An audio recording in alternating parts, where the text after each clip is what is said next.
बताना है, कोई बड़ा अधिकारी मिले उसे कैसे बताना है। मैं लोगों को ट्रेनिंग देने लग गया, धीरे धीरे लोगों का नेटवर्क बना, लोग सीखने लगे।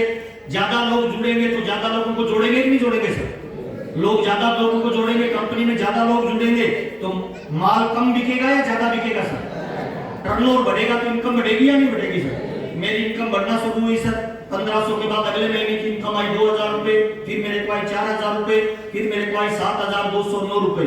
7000 की जब इनकम आई तो मेरी पत्नी ने मेरे कंधे पे हाथ रख के कहा, सर जी 16 साल की आपने पढ़ाई लिखाई की, 12 घंटे आप नौकरी करते हो, वहां से आपको 2500 रुपए मिलते हैं, आरसीएम में 2 घंटे आप बातचीत करते हो, इससे 7000 मिलता है, तो 2500 वाली नौकरी को छोड़ के फुल टाइम इसको करो।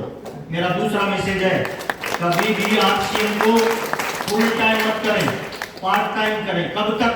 जब तक वर्तमान धंधे से बड़ी इनकम आरसीएम नहीं देने लग जाए। आया ना साहब? मेरे को 7000 की जब इनकम आई, मैंने इसको फुल टाइम करना शुरू कर दिया, कोट पैंट और टाई पहनने लग गया, बड़े बड़े डॉक्टरों को प्लान देने लग गया, बड़े बड़े अधिकारियों को बताने लग गया, और धीरे धीरे लोगों का नेटवर्क बढ़ना लगा सर। 7000 के बाद अगले महीने की इनकम आई वो थी सर 10000, उसके अगले महीने की इनकम आई वो थी 11000, उसके अगले महीने की इनकम आई वो थी 21000, उसके अगले महीने की जो इनकम आई वो थी 42000, उसके अगले महीने की इनकम आई वो थी 72000, और जब 72000 रुपए की इनकम आई तो बीसी छाबड़ा जी से हम लोग मिले, तो बीसी जी ने मेरे को कहा आरसीएम क्यों कर रहा है? तो मैंने कहा सर पैसा चाहिए बहुत बड़ा। कहते क्या करोगे?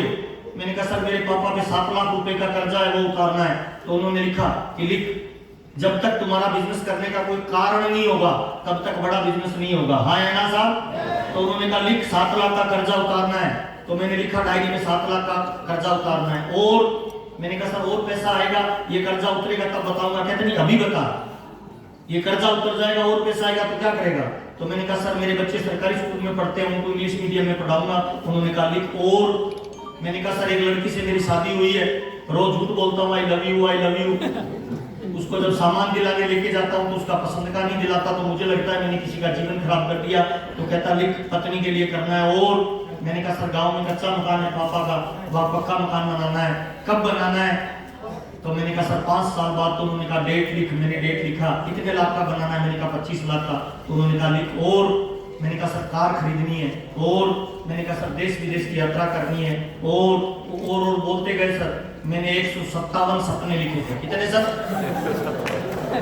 अपने को लिखने में कौन सा पैसा लग रहा है सर? मैं लिखता गया, वो पूछते गए सर।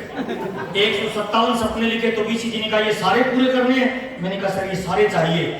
तो उन्होंने कहा फ्री में कुछ नहीं मिलता इस दुनिया में, काम करना पड़ेगा। मैंने कहा बताओ सर क्या काम करना पड़ेगा? तो उन्होंने कहा पहली लाइन लिख, आज के बाद टीवी नहीं देखना है। और मैंने 27 साल में टीवी नहीं देखा सर। उन्होंने कहा लिख, जर्दा बीड़ी तंबाकू शराब सिगरेट यूज नहीं करना। मैंने कहा सर इससे आरसीएम का क्या लेना देना? कहते तुम लोगों के साथ काम करते हो, और जब तुम बड़े आदमी बनोगे, स्टेज पे खड़े होकर बड़ी बड़ी बातें करोगे, तो लोग लिखेंगे कि मेरे को महावीर सारंग जैसा बनना है। और मीटिंग के बाद में तुम किसी खोखे पे जाके सिगरेट पी रहे होंगे ना, तो किसी इंसान का सपना टूटेगा।